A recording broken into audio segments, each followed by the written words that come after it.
Bonjour à tous, il est temps de vous parler de la codépendance. Je vous ai souvent parlé de dépendance, dépendance à une substance, dépendance à une activité, dépendance à une personne, dans le cadre de la dépendance affective.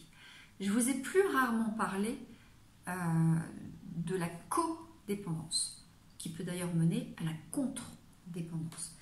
La codépendance, c'est quand vous êtes en lien avec une personne qui est dépendante, qui est vulnérable. À la base, on parlait souvent des accompagnants de personnes qui étaient alcooliques, droguées ou qui pouvaient peut-être avoir développé une forme d'addiction au jeu. Voilà. En tout cas, il y avait une forme de dépendance à une substance, à un objet, à une activité. Et donc, c'était les accompagnants qui étaient désignés comme codépendants. Parce qu'en fait, ils avaient un rôle majeur à jouer dans ce paradigme, dans cette équation. Et la codépendance, c'est une forme de nécessité à être en lien avec un dépendant. C'est en fait se positionner dans un rôle où l'on sait que l'autre aura besoin de nous. C'est se positionner dans le rôle du soigneur, c'est se positionner dans le rôle du sauveur, c'est se positionner dans le rôle de celui qui est là pour que l'autre aille bien. Donc en face, on a des personnes qui sont souvent vulnérables, fragiles, malades, peut-être avec des pathologies, peut-être avec aussi des addictions et une forme de dépendance. Et on va retrouver ça aussi dans la dépendance affective. Et donc le codépendant va exercer aussi un rôle super important dans cette combinaison, c'est qu'il va faire en sorte que l'autre aille mieux, qui va faire en sorte aussi de contrôler l'autre pour l'accompagner, pour que quelque part il tombe pas dans ses déboires habituels et forcément on tombe dans le piège du triangle de Karpman avec ici là le sauveur et la victime.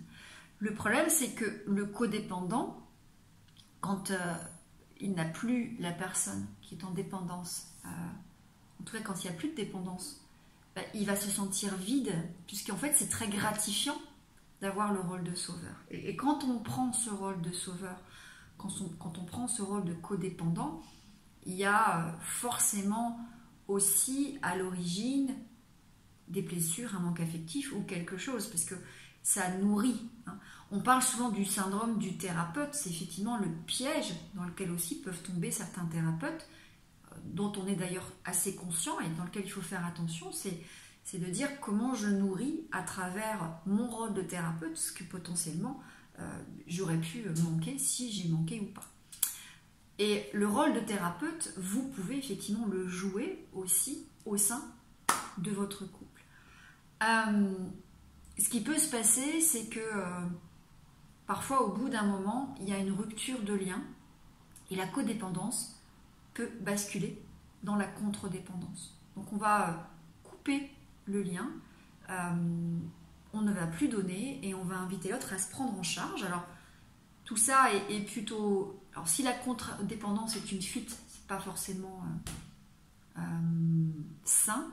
Si par contre on a conscience qu'il y a un dépendant et un codépendant et que tous les deux sont liés l'un à l'autre, il est important que tous les deux apprennent à se dissocier, peut-être pour se retrouver mieux après. Mais donc l'un doit apprendre à se rassurer tout seul, à se prendre en charge tout seul. L'autre ne doit plus attendre de l'autre et dépendre de lui. Et doit aussi se nourrir différemment. Voilà, j'espère que cette petite vidéo vous aura été utile sur la codépendance. À très bientôt.